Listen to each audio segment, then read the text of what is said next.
जय गुरु जी, शुक्राना गुरु जी। एक आशीष से गुर्दे का आकार बढ़ा। दिल्ली के एक प्रसिद्ध चिकित्सालय में शल्य क्रिया करवाने के बाद श्रीमती प्रोमिला मेहता अपने जीवन के लिए जूझ रही थी। वह 1995 से उच्च रक्तचाप से पीड़ित थी। जुलाई 2000 से उसकी गर्भयोच्छेदन गर्भाशय निकालने की क्रिया हुई। चिकित्सकालयों ने शल्य क्रिया करते हुए उनके उच्च रक्तचाप की उपेक्षा कर दी। शल्य क्रिया के पश्चात उनका रक्तचाप बढ़कर 180 से 120 हो गया और 2 सप्ताह तक उसी स्तर पर रहा। फलस्वरूप उनके गुर्दे क्षतिग्रस्त हो गए और उसका कोई उपचार नहीं था। उनका क्रिएटिनिन का परिणाम 1.8 पहुंच गया, जो सामान्य मनुष्य के लिए अति उच्च स्तर माना जाता है। प्रोमिला ने स्वस्थ होने के लिए शल्य क्रिया करवाई थी, किंतु उसके पश्चात उनकी जान को बन आई। शरीर के दूषित रक्त को स्वच्छ करने वाले दोनों गुर्दों ने कार्य करना बंद कर दिया। प्रोमिला कई डॉक्टरों के पास घूमी। उनका उपचार बंगलोर, दिल्ली के एम्स और नोएडा के कैलाश चिकित्सालयों में हुआ, किंतु कहीं भी लाभ नहीं हुआ। उन्होंने आयुर्वेदिक, होम्योपैथी और एक्यूपंक्चर पद्धतियों से भी उपचार करवाए, पर सब असफल रहे।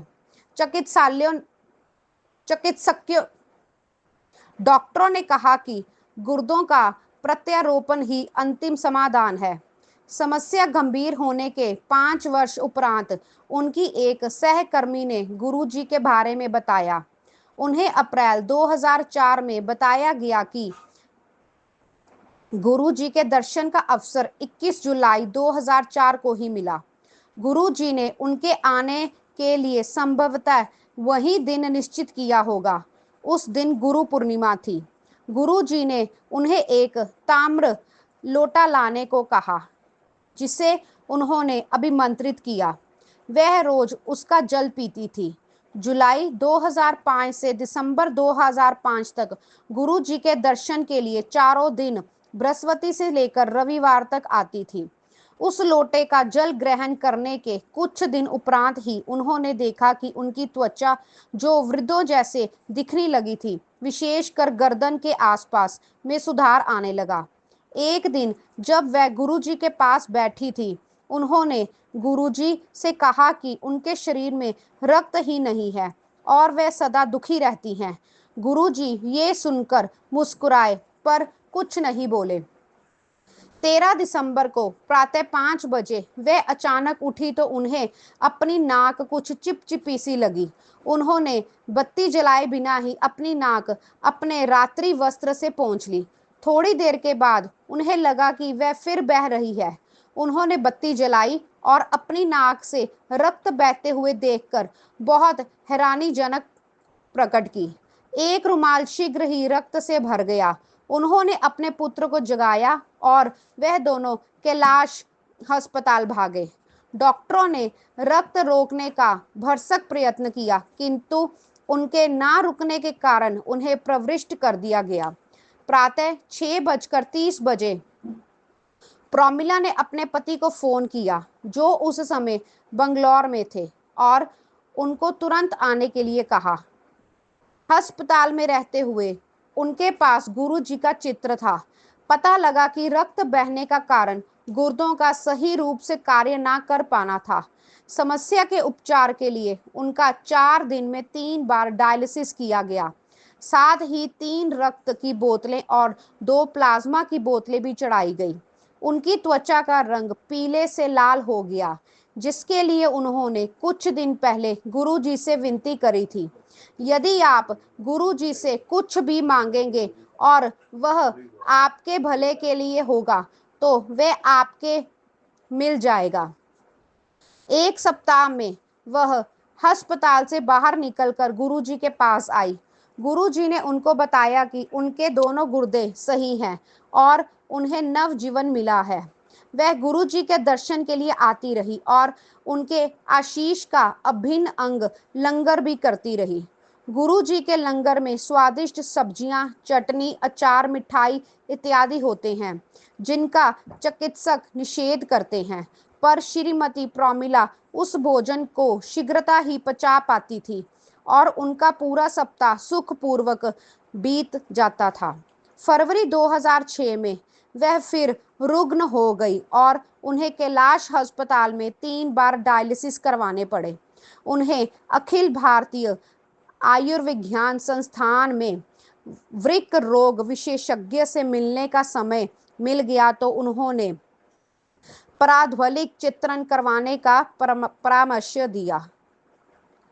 उनके अनुसार यदि उनके गुर्दे का आकार अगस्त 2003 के समान हुआ तो औषधियों का सेवन करती रहेंगी, अन्यथा उनके घटे हुए होने पर प्रत्यारोपण कराना अवश्य होगा।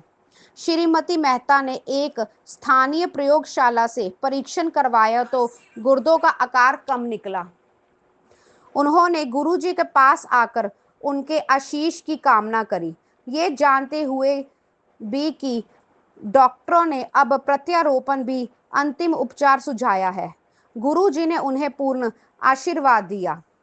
अगले सोमवार को प्रोमिला ने उनकी प्रयोगशाला में अपना परीक्षण करवाया, जिसने अगस्त 2003 में किया था। चमत्कार से वह उसी आकार का पाया गया जो 2003 में था, अतः अब प्रत्यारोपण का प्रश्न ही नहीं था। अस्पताल में रहते हुए उन्होंने गुरुजी के चित्र अन्य रोगियों को भी दिए, वह भी शीघ्र ही स्वस्थ होकर बाहर आ गए। प्रोमिला के स्वस्थ होने पर गुरुजी ने उन्हें सप्ताह में 1 बार दर्शन के लिए आने को कहा। गुरुजी के पास हर दर्शन अति निराला अनुभव होता है, किंतु गुरुजी नए भक्तों को भी समय देना चाहते थे। सप्ताह में 1 दर्शन भी उनको प्रफुल्लित कर देता था। वह कहती है कि उस 1 दर्शन और लंगर से भी उनमें पूरे सप्ताह के लिए नवीन ऊर्जा आ जाती है। श्रीमती प्रोमिला मेहता नोएडा द्वारा कथित शोक संतप्त परिवार का उद्धार।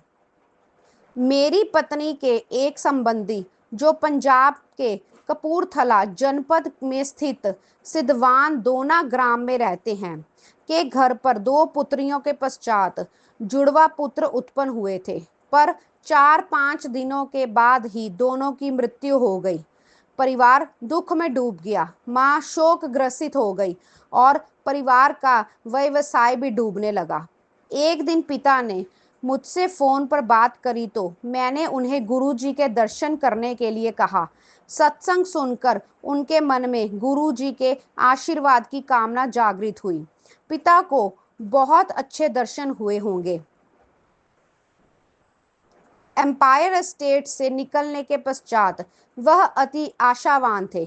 उनकी आंखों में आंसू थे और उन्होंने कहा कि उन्होंने भगवान के दर्शन किए हैं। फिर वह अपने पास वापस चले गए। आज उनके कहे बिना ही वह एक स्वस्थ पुत्र के पिता हैं।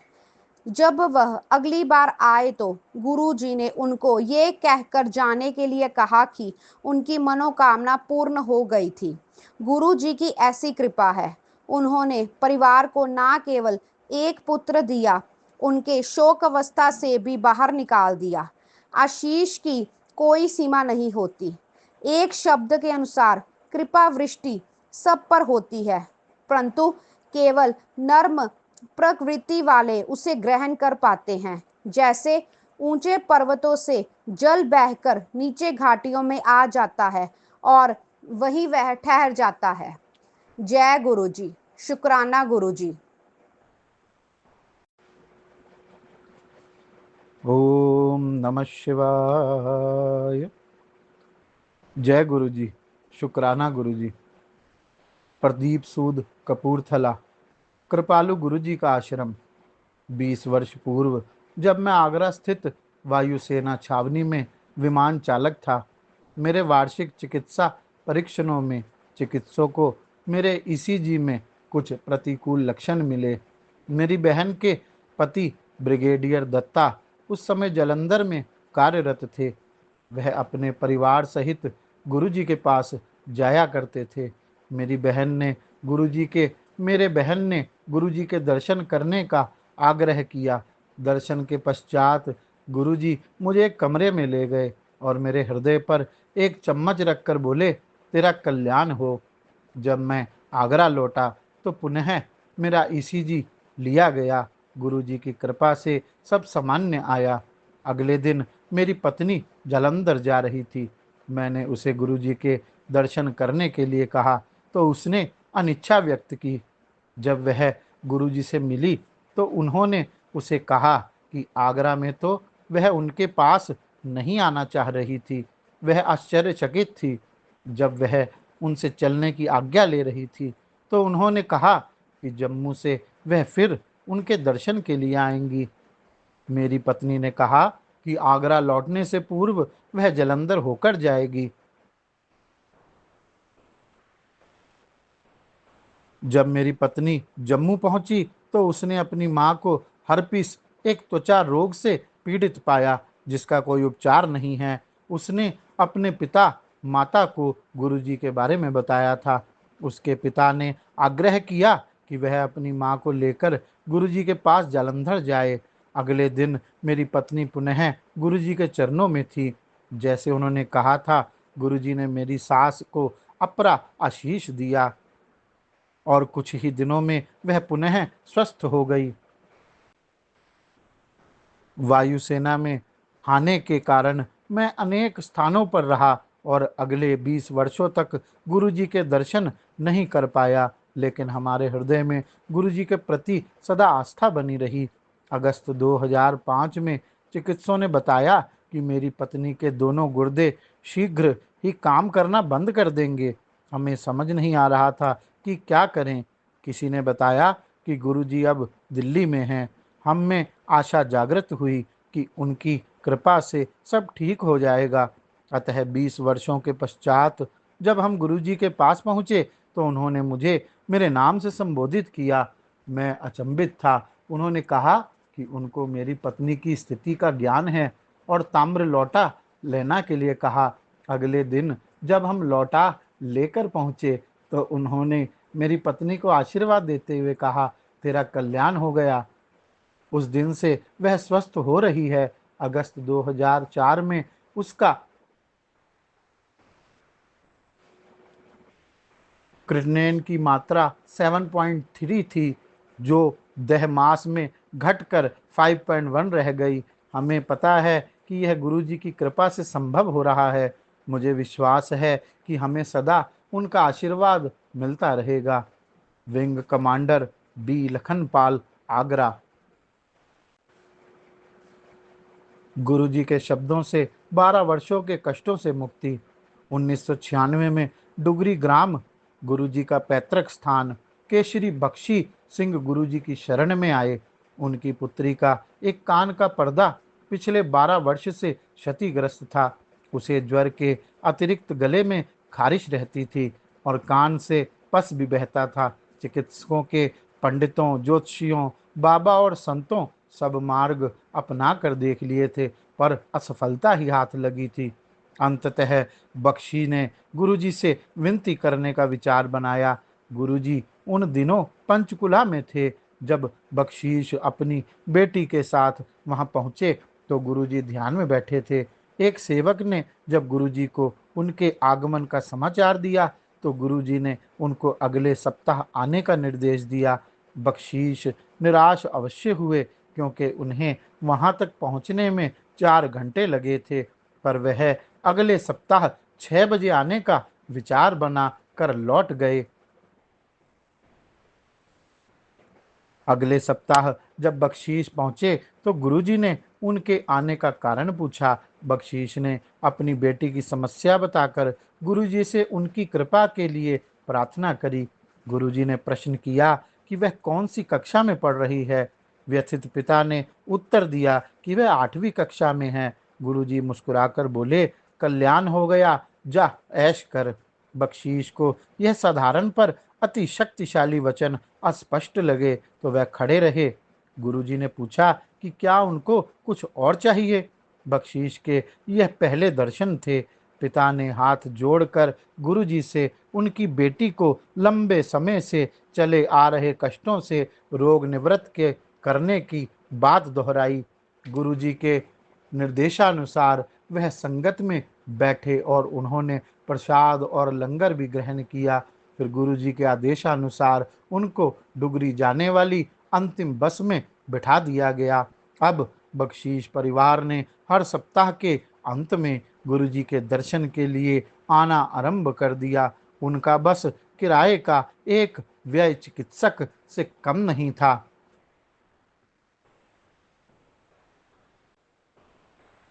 अब बख्शीश परिवार ने हर सप्ताह के अंत में गुरुजी के दर्शन के लिए आना आरंभ कर दिया। उनका बस किराए का व्यय चिकित्सक से कम नहीं उनका बस किराए का व्यय चिकित्सक से कहीं कम था। आशीष के घर के लिए बुलाए गए आशीष के लिए घर से बुलाए गए। वर्ष बीतते गए। गुरुजी अब दिल्ली आ गए। बख्शीश और उनकी बेटी ने भी दिल्ली आना आरंभ कर दिया। एक ऐसे ही दर्शन के अवसर पर गुरुजी ने अपने भक्त को अपनी पत्नी और पुत्र को साथ लाने को कहा, जिन्होंने अभी तक गुरुजी के दर्शन नहीं किए थे। यात्रा और घर संबंधित समस्याओं के कारण बख्शीश उनको लेकर नहीं आए और अगली बार भी अपनी बेटी के साथ ही आए। गुरुजी ने उनके बारे में पूछा। जब ऐसा कुछ बार हुआ तो गुरुजी ने उन्हें अंतिम चेतावनी दी, पत्नी और पुत्र को लेकर आओ। उनकी पत्नी और पुत्र संगत में आए तो गुरुजी ने उनकी पत्नी से उसके रोग के बारे में प्रश्न किया। उनकी पत्नी ने बताया कि उन्हें पीठ में दर्द रहता है, जिसका कारण रीढ़ की हड्डी में समस्या है। चिकित्सकों की राय में उसका कोई उपचार नहीं है। गुरुजी ने हंसकर उत्तर दिया कि उनके दर्द का मूल कारण तो मानसिक है। अपनी बेटी का विवाह कराने से वेदना समाप्त हो जाएगी। गुरुजी ने उनको दर्शन के लिए 2 सप्ताह में एक बार आने को कहा। गुरुजी के इस गंभीरता रहित कथन से उनकी पीड़ा कुछ ही दर्शनों के बाद समाप्त हो गई। गुरुजी की ऊर्जा ऐसी है, वह अपने सब अनुयायियों से अत्यंत प्रेम करते हैं और उन सब का भी ध्यान रखते हैं जो संगत के संपर्क में हैं, भले ही वह संगत में आकर उनके दर्शन कर पाएं या नहीं। उल्लेखनीय है कि बख्शीश के अन्य परिवार के सदस्यों को उन्होंने विशेष रूप से बुलाया। भक्त को मुक्ति। बख्शीश दिल्ली माह में एक बार आते थे। एक बार गुरुजी ने उनको अपने पास बुलाकर 2 सज्जनों से परिचय कराया। वार्ता के दौरान बख्शीश के पिता का उल्लेख आया, जो 85 वर्ष के रहे होंगे। वह स्वस्थ थे, उनकी दृष्टि सामान्य थी और दंत पीड़ा तक नहीं होती थी। बख्शीश ने कुछ निर्भीक होकर उनको अपने पिता के रोग के बारे में बताया, जो घुटनों से टखनों तक था। चिकित्सक उनके रोग या पीड़ा को कम नहीं कर पाए थे। गुरुजी ने बख्शीश को आश्वासन दिया कि वह चिंता ना करे, उनके पिता को रोग से निवृत्ति मिल जाएगी। प्रभु ने यह भी कहा कि यद्यपि चिकित्सक सहायता करते हैं, उन्हें भी अपनी जीविका अर्जित करनी है। बख्शीश के जाते समय गुरुजी ने एक फूलमाला जो उनके किसी अन्य भक्त के उनके चरणों में चढ़ाई थी, उनको दी और कहा कि उसे जल में डालकर उनके पिता उस पवित्र जल से स्नान कर लें। उसके बाद माला को पास के बहते जल में प्रवाहित कर दें। गुरुजी के निर्देश का अक्षरशः पालन हुआ और उनके पिता की वेदना तुरंत समाप्त हो गई। इसके अतिरिक्त एक और महत्वपूर्ण घटना हुई। बख्शीश के पिता गुरुजी द्वारा मोहित हो गए। जब उनको भोजन करने को कहा जाता तो वह कहते कि उन्होंने गुरुजी का लंगर ग्रहण कर लिया है। परिवार के सदस्यों ने शीघ्र ही समझ लिया कि परिवार प्रमुख अब पूर्णतया मानसिक रूप से गुरुजी की शरण में पहुंच गए हैं। घर में उनकी उपस्थिति केवल भौतिक है, उनका अंत अपने पौत्र पौत्रियों से बात करते हुए अत्यंत शांतिपूर्ण रहा। आज भी बख्शीश अपने स्वप्न में उनको गुरुजी के सम्मुख नतमस्तक होते देखते हैं। यह स्पष्ट है कि गुरुजी ने बख्शीश के पिता के अंतिम समय में उनके जीवन की बागडोर अपने हाथ में ले ली थी और उनको अति सुगमता से मृत्यु द्वार से होते हुए स्वर्गलोक तक पार करा दिया था। जय गुरु जी। ओम नमः शिवाय।